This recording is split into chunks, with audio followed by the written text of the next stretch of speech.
You're tuning into Black and White Sports on YouTube. The no-holds-barred truth on sports.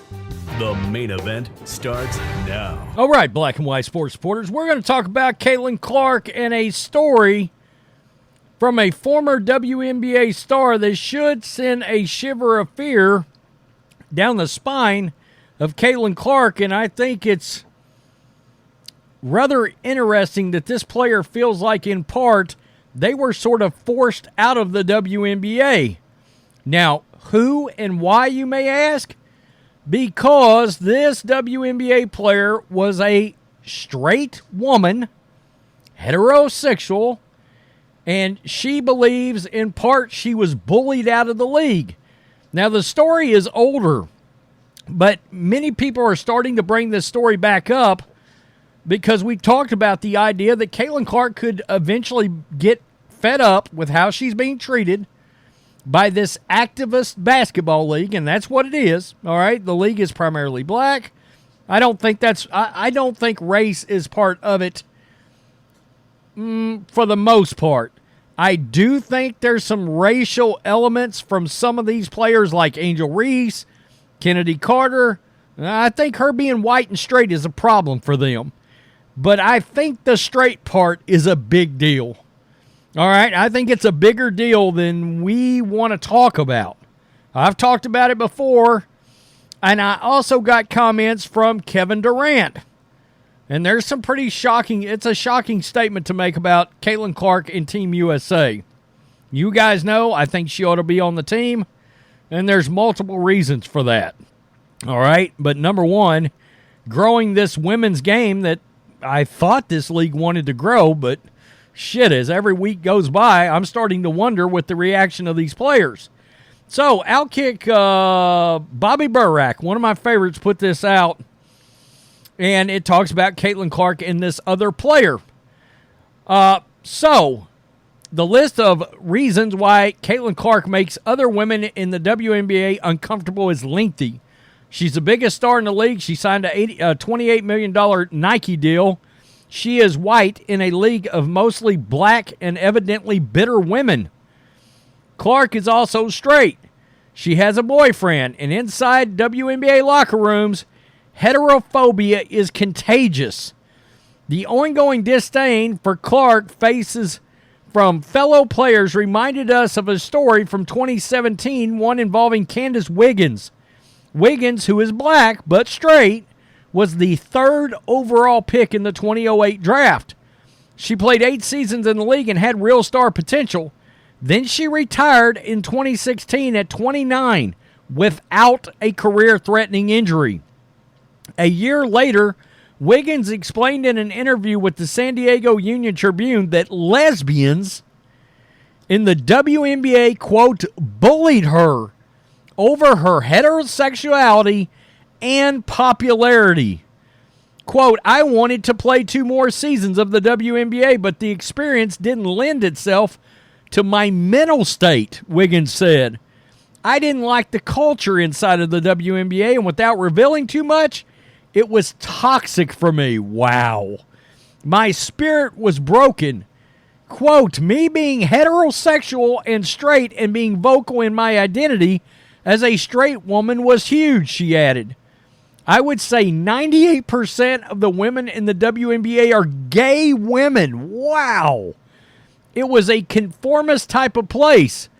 There was a whole different set of rules they and the other players could apply. There she is right there, Candice Wiggins.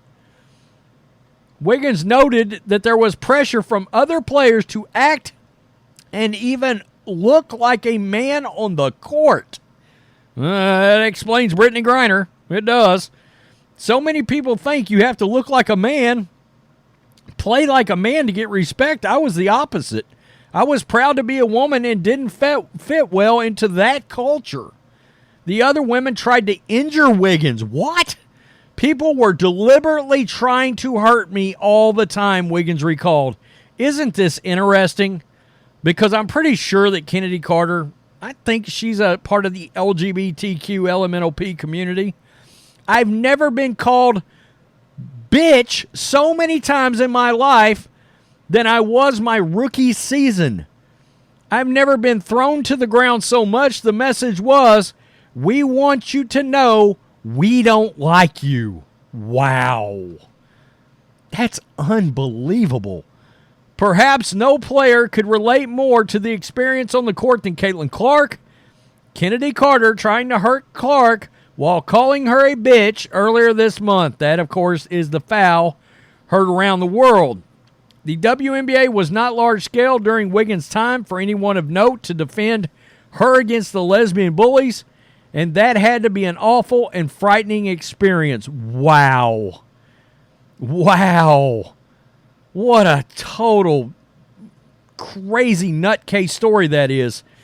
That because you're straight, you're playing basketball in this league, there's almost some kind of queer requirement to be in this league. And unless I'm going nuts, Cameron Britt and Angel Reese are heterosexual, I think. Okay? But we know Brent from some of her comments, she's woke as hell. All right? Some of these players, it's like, okay, I'm not part of your little community, but they know if I'm vocally supportive, they're going to support me. Don't forget, because we covered Megan Rapinoe and the U.S. Women's National Team a lot on Black and White Sports. And Hope Solo said Megan Rapinoe bullied players on that team over things like social justice and not kneeling for the national anthem and this and that and the other, was pressuring them. It's going to be interesting. The thing that's going to be asked, can Caitlin Clark somehow push all that noise aside and put together what we think is going to be a legendary career? But, I knew it was going to be tough. I did not think about the whole LGBTQ factor in all this. But again, it's an activist league. And it's something we brought up very quickly after she got in the league, and we thought, it's got a bad feeling. It does. Now, Kevin Durant was asked about Team USA's decision to leave Clark off the roster and said she will be on the team going forward, but isn't yet one of their best options. I've got to tell you, there's statistical data that shows that's not true. Especially at guard, especially with Diana Taurasi on this team. I still think it's proper steps you got to take in our world to be considered an Olympian, Durant said. I think she's going to definitely be on one of these teams going forward, but right now it's better candidates out there, I think. But Caitlin's just got to continue to keep showing up every day, and the WNBA is doing a great job of showcasing her. I'm seeing her games on ESPN every other day. I've seen talks around. No matter what they're talking about, there's a lot of dialogue around the game right now, so that's good as well. I could not disagree with Kevin Durant more. All right? Again, there's statistical data that supports Diana Taurasi could certainly give up her spot or not been selected for Caitlin Clark. Caitlin Clark's showing out statistically, especially with points scored and, of course, assists per game. But she's had several breakout games, and we're talking 15 games into the season. She's basically, statistically, the greatest rookie to ever show up in the first 15 games of a WNBA career. And again, and I don't give a rip, you have to take into account what she can do for the sport and the eyeballs on the sport.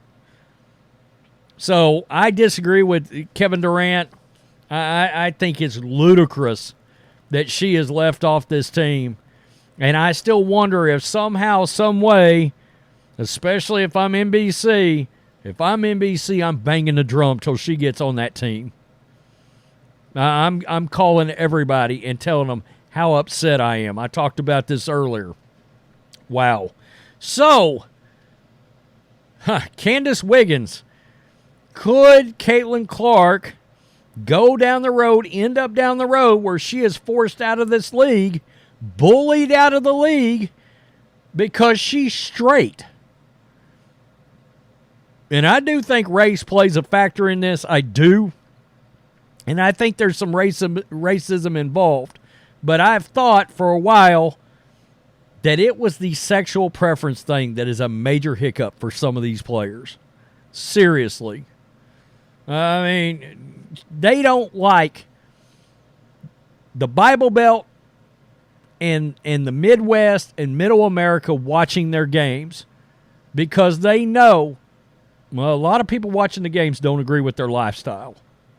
That's all there is to it. I mean, they don't agree with the lifestyle. And the families are sitting down watching games now, blah, blah, blah, and it's traditional family units. And that crawls all over the players in this league. You know, they all supported BLM. They all hate Trump. They ran out one of their league owners.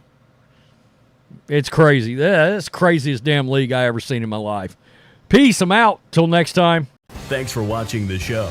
Be sure to like, comment, and subscribe.